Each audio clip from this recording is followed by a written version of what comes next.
Salam gila bola.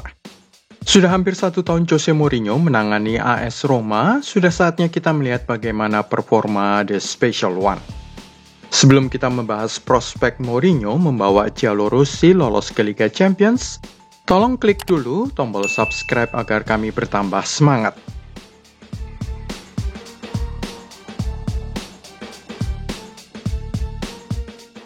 Mourinho di Roma bikin gempar.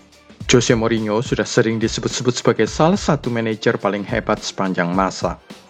Dijuluki The Special One, sang pelatih Portugal itu kembali ke Serie A pada musim panas 2021 setelah menghabiskan 1 dekade terakhir di Liga Inggris sebagai manajer Chelsea, Manchester United, dan Tottenham Hotspur.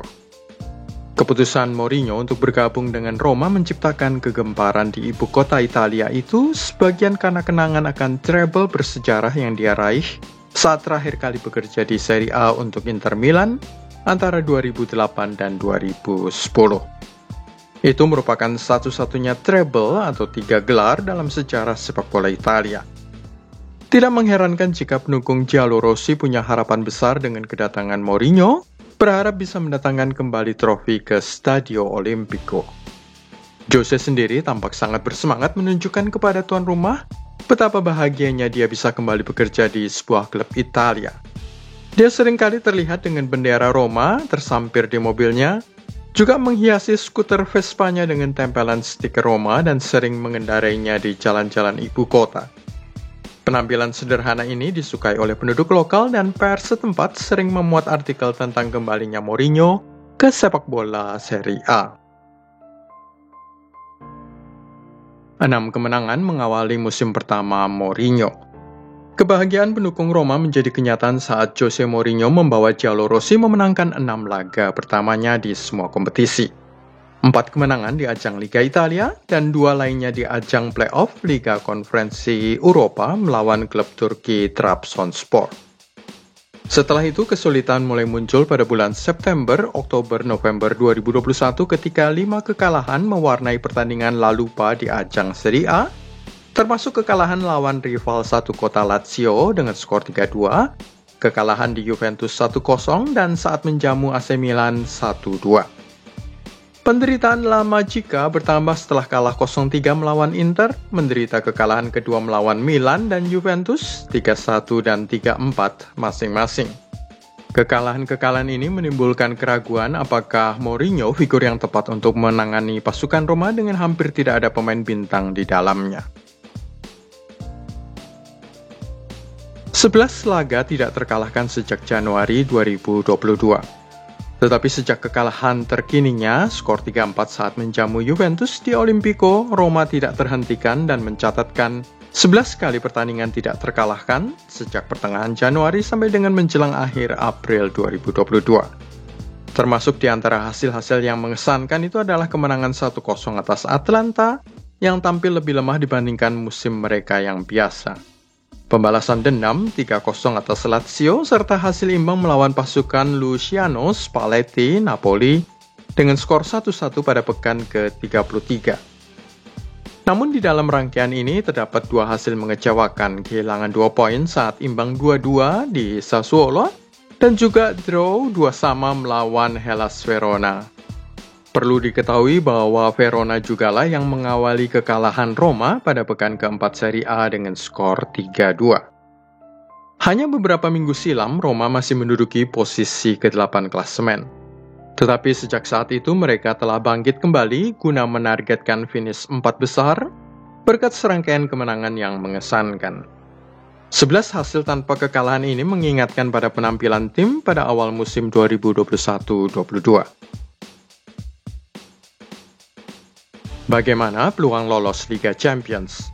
Musuh besar Jose Mourinho sejak di Inter, Juventus menjadi penghalang Roma lolos Liga Champions untuk musim 2022-23. Mereka kini berada pada posisi kelima klasemen, 5 poin jauhnya di bawah Juventus. Pasukan Massimiliano Allegri itu hanya memiliki 2 lawan sulit dari 5 laga terakhirnya sampai dengan akhir musim. Keduanya menunggu pada 2 pekan terakhir, dengan Lazio akan datang sebagai tamu ke Turin pada 15 Mei, disusul dengan tandang ke Fiorentina pada pekan penghabisan. Mourinho akan berharap final Coppa Italia pada 11 Mei akan merusak sedikit konsentrasi La Vecchia Signora terpleset dalam salah satu dari 3 laga liga sebelum itu. Tandang ke Sassuolo pada 26 April, menjamu Venezia 1 Mei dan berkunjung ke Genoa pada 8 Mei. Dibandingkan Juventus, Roma juga memiliki 2 musuh yang berpotensi mencuri poin dari mereka dalam usaha mengejar 4 besar Liga Italia. Laga melawan Inter Milan menjadi yang paling dekat, tanggal 23 April di San Siro. Setelah itu, 2 laga semifinal melawan pasukan Brendan Rodgers, Leicester City akan merusak sedikit konsentrasi Mourinho di Italia. Sebelum Giallorossi, tandang ke tim kuat Fiorentina pada 8 Mei, dan menyambut Venezia serta berkunjung ke Torino untuk 2 pekan terakhir musim. Dengan melihat daftar calon lawan kedua tim sepertinya sulit bagi Roma untuk lolos ke Liga Champions. Peluang paling realistis adalah mencapai Liga Eropa. Itu pun dengan ancaman dari Fiorentina dan Lazio pada urutan 6 dan 7, bersiap menyalip La Lupa jika terpleset. Pemain andalan Mourinho. Selain Rui Patricio yang menjadi andalan utama di bawah Mistar turun dalam semua laga-laga Roma, maka pemain yang ditarik Mourinho dari Chelsea, Tammy Abraham adalah pemain outfield yang paling sering diturunkan. Tammy tidak mengecewakan, dia menyambut kepercayaan sang pelatih Portugal dengan 15 gol Serie A pada musim 2021-22. 2 gol di kompetisi Liga Konferensi Eropa dan 1 di Coppa Italia. Setelah itu menyusul Rick Karsdorp, pemain asal Perancis yang mengisi posisi sebelah kanan lapangan, entah sebagai bek sayap maupun gelandang. Gianluca Mancini dan Roger Ibanez adalah pemain dengan penampilan paling sering berikutnya. Keduanya mengisi posisi di tengah sebagai bek tengah maupun gelandang bertahan. Roger Ibanez memiliki 3 gol atas namanya yang cukup mengesankan jika mengingat dia adalah seorang pemain belakang.